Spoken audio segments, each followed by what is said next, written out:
All right. Bitcoin is the first truly scarce digital asset.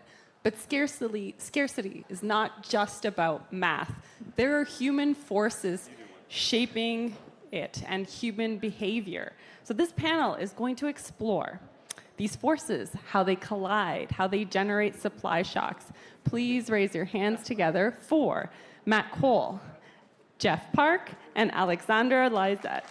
Thank you.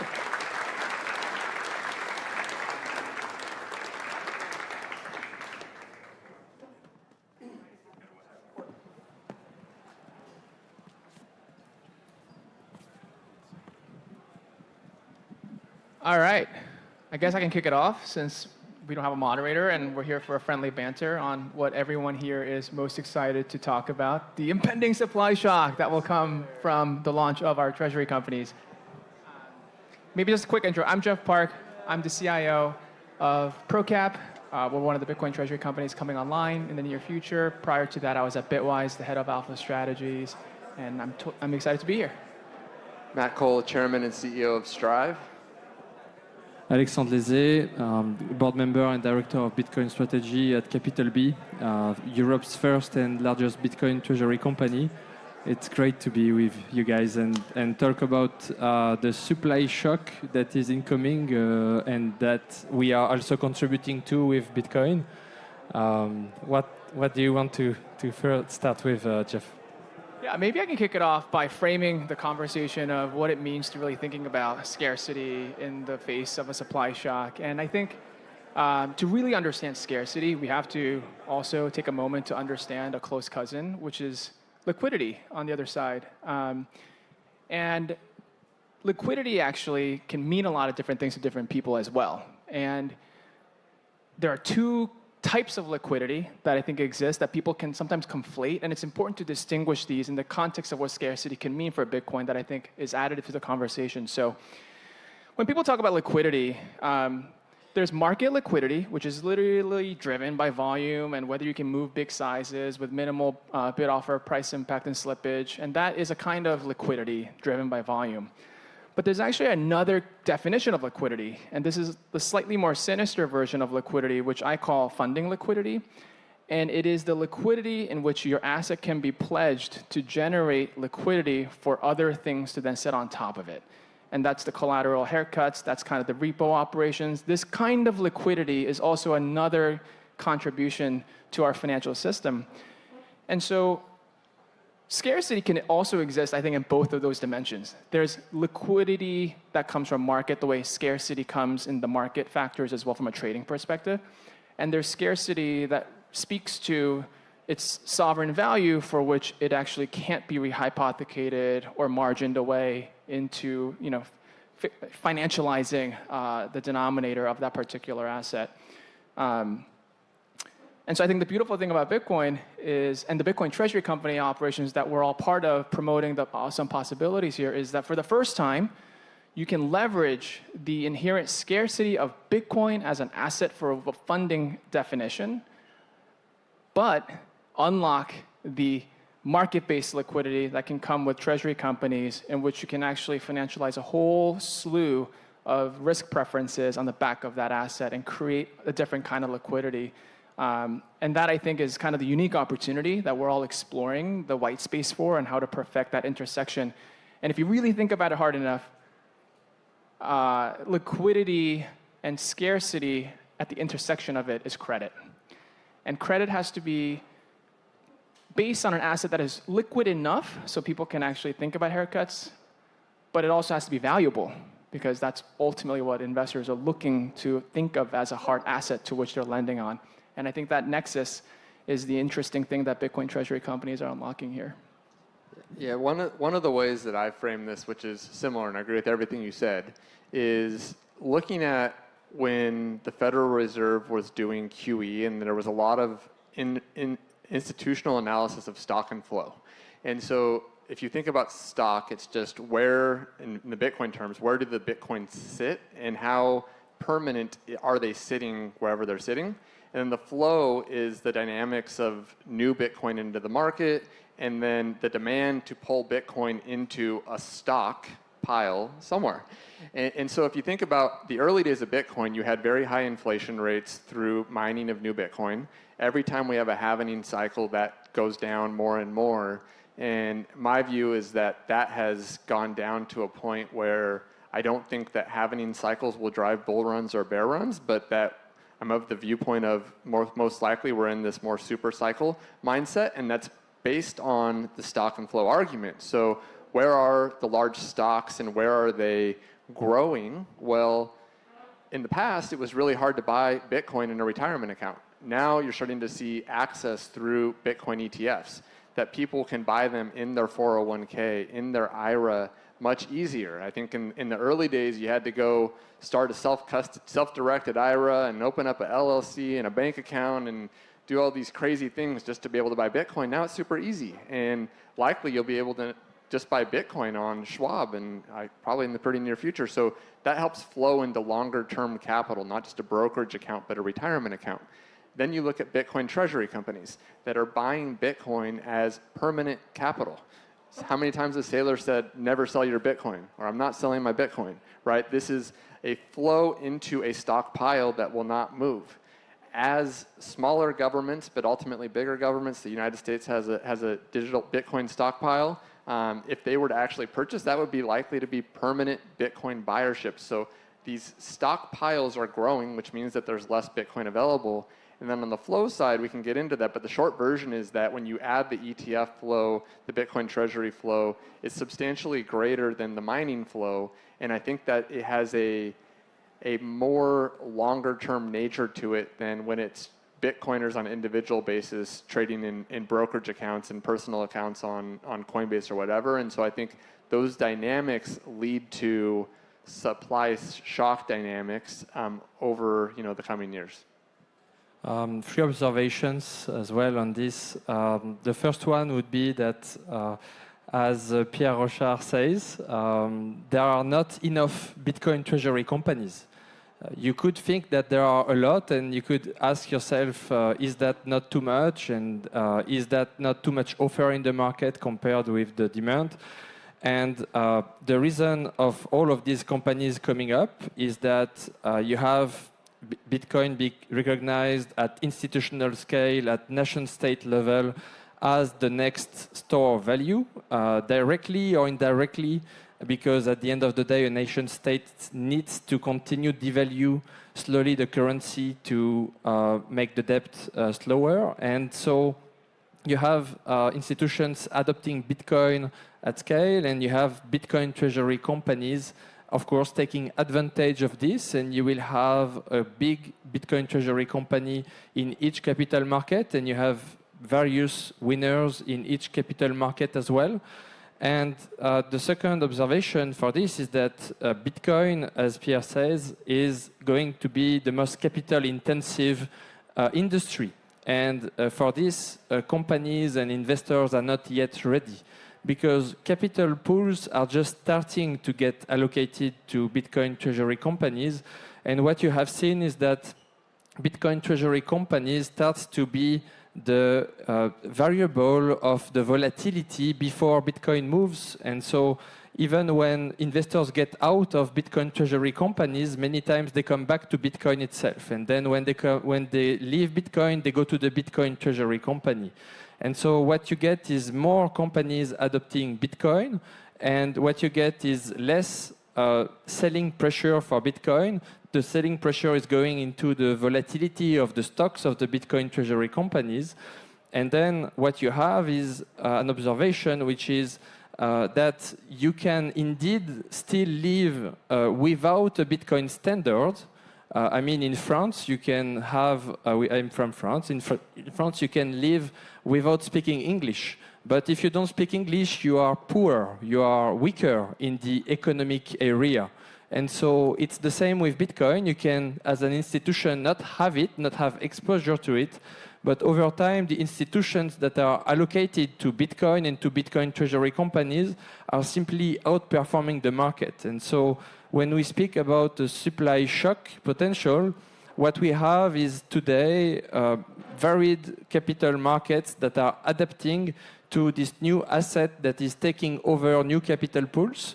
And over time, those treasury companies are going to become the largest potential capitalization in the market. You are already seeing it with Strategy in the US, very high liquidity, very high market capitalization growth, and a prospect of becoming a multi-trillion-dollar company. And so when you have this type of growth of a company in a capital market, then you have everyone that is within the indices exposure that is in some way, shape, or form allocated to Bitcoin. And in this sense, Bitcoin, for Bitcoiners, yes, Bitcoin is the hurdle rate, but then the Bitcoin treasury company becomes the hurdle rate as well. And when you have a strategy outperforming by 2x, 3x, then the hurdle rate becomes, in fact, the Bitcoin treasury company. And even as a Bitcoiner, if you live on a Bitcoin standard, then if you are not exposed in some way to Bitcoin treasury companies, then you might end up with less purchasing power over time because you have then all over Bitcoiners that are starting to get exposure to Bitcoin treasury companies. And so what I would say is happening is that you have a lot of liquidity events and a lot of volatility in Bitcoin treasury company markets, but that overall is also enabling the company to have more liquidity to issue more instruments to acquire more Bitcoin. And so in this sense, we are all contributing towards what is the transfer of more fiat into Bitcoin, but at the same time, fiat printing is infinite. And so you can have a more valuation in terms of Bitcoin and Bitcoin treasury companies, but the number of fiat that is being issued is also keeps increasing. And so yes, there is a form of supply shock happening, but at the same time, there will be still more fiat in the world to be allocated to Bitcoin treasury companies. Yeah, I agree. I think also when people coined the term supply shock, the framework really anchors to how we've observed historically in traditional markets with commodities in particular. And so that's the other thing that I always think about as well as to like how it would relate to its transferability to understanding Bitcoin's supply shock, right? Because they're different. Bitcoin's digital, right? Physical commodities actually exist in the real world, so the constraints are very different. So, but nonetheless, there's lessons and parallels to study for which we can appreciate. So for example, the way we see supply shocks happen in the commodities market has three variables, right? It's usually reflected in the storage cost somehow. It's usually reflected in the transportation costs, or it's usually otherwise reflected in the financing cost of additional kind of leverage or borrowings you may need to facilitate the credit in trade finance. Bitcoin's different because actually it doesn't have many of those things, right? There isn't really like a transport cost to Bitcoin. You can't really like put a price on that. Storage cost, same thing. It doesn't really physically take up any space, so you're not going to see demand and supply affect that particular curve. So, you know, what have investors been really focusing on? Well, historically, investors look at on-chain exchanges to see how much supply is on there, right? And that can be a little bit misleading too, because, you know, I hear often people saying like, oh my gosh, Coinbase is going to run out of coins, and so it's going to go rip through the moon as there's no supply. But that's actually like crazy, right? Like, of course there's supply. And so historically what that signaled was that there were no willing like sellers coming online to actually, you know, sell their coins, right? Because usually what you saw with uptick of the supply was, well, the ancient whales are coming to actually offload supply. That's the only reason they would bring it to an exchange. Hence, there's going to be a selling supply rather than actually saying anything about a buying pressure. So I think what that shows you is that where the supply shock really will come from in crypto will most likely still be a demand-driven shock. And so I wanted to kind of make that point there in the ways that we have to rethink about what supply shocks can mean in crypto, relatively speaking. And from that perspective, there was a really interesting research that was put up by Fidelity recently. It claimed to study through two types of holders. One are institutions like Bitcoin treasury companies that own more than 1,000 Bitcoins. We know that's locked up Bitcoin, so that's definitely long-term holders. And then there's the other cohort, which are those who have held Bitcoin for 7 years or longer and actually haven't really moved them along. Aggregating those two groups, the report predicts that by the end of this year, 28% of Bitcoin will be allocated to that group. And by the end of 2032, that group is actually going to take over closer to 45%. I mean, that's a pretty big number. And I think, to Matt's point, we're now at a point where the emissions schedule in itself is not going to be the source of the market adding supply. 95% of Bitcoin have in mind, but it's really going to come from wrappers and vehicles like Bitcoin Treasury companies that actually take the supply offline to engage in those fiat-based kind of opportunities that are possible on the other end to provide access, synthetically speaking. And so there's just going to be different ways to monitor where the leverage sits in the system, but I think it's worth noting that the supply shock in the ways past versus the way that it's going to go in the future, it's just going to look totally different. So whatever we ever knew about Glassnode and all those things that we're tracking, it's just less relevant in the construct of the new wrappers that have come online. Even the ETFs. The ETFs are, customer funds, right? What matters is what are the kinds of people that buy these ETFs? And to that point, like having it in a Roth or IRA account signals a new kind of investor that can come in that isn't like the Millennium hedge funds of the world trading the basis, right? And so, ETFs are ultimately client assets. If people sell the ETF, that Bitcoin is coming back online. It will come to the exchange. So I think the breakthroughs we're going to see is that there's going to be just more meaningfully long-term holder wrappers that are out there that continue to suck up most of the supply in that framework.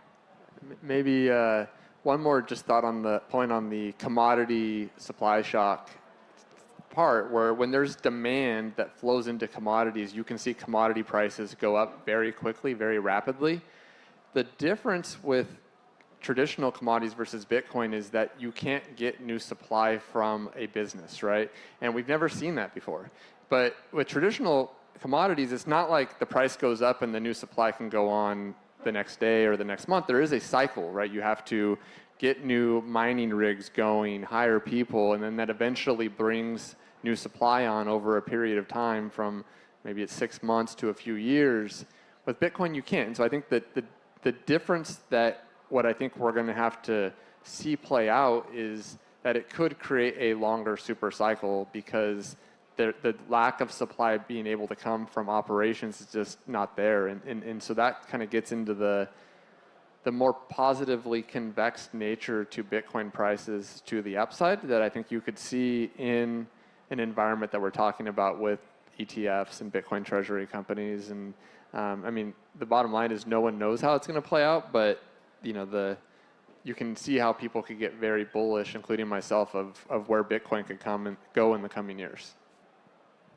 I've had over the last months 80 plus conversations with financial institutions across the board, and a lot of the questions was, what about the business model of a Bitcoin treasury company in about 3 to 5 years and so on. And I think what is happening with Bitcoin treasury companies and what we can see from our shareholder base is a supply shock that is starting to arrive on top of another supply shock. Because what we have as shareholders is a mix of short-term investors that are in for the short trade and monetize short-term volatility, but over time, when you get a massive run-up, we've done plus 3,000% and then minus 50%, and you can see a formation of long-term shareholders over time. It's like accelerated bull and bear market runs in Bitcoin treasury companies. And what you can see is an increase on at least the communities on X, on Discord that we have at Capital B, an increase of the understanding of what is Bitcoin, of what are Bitcoin treasury companies, and what is a pure play Bitcoin treasury company that is completely focused on maximizing Bitcoin per share. Our objective is to reach 1% of the total BTC supply over 8 years, and we have shareholders that have said, I am here for 10 years, I am not touching the stock, I am hodling the stock, and I like the fact that the company has pure clarity, that has pure focus, that is completely focused every day on maximizing BTC yield, the increase of sats per share.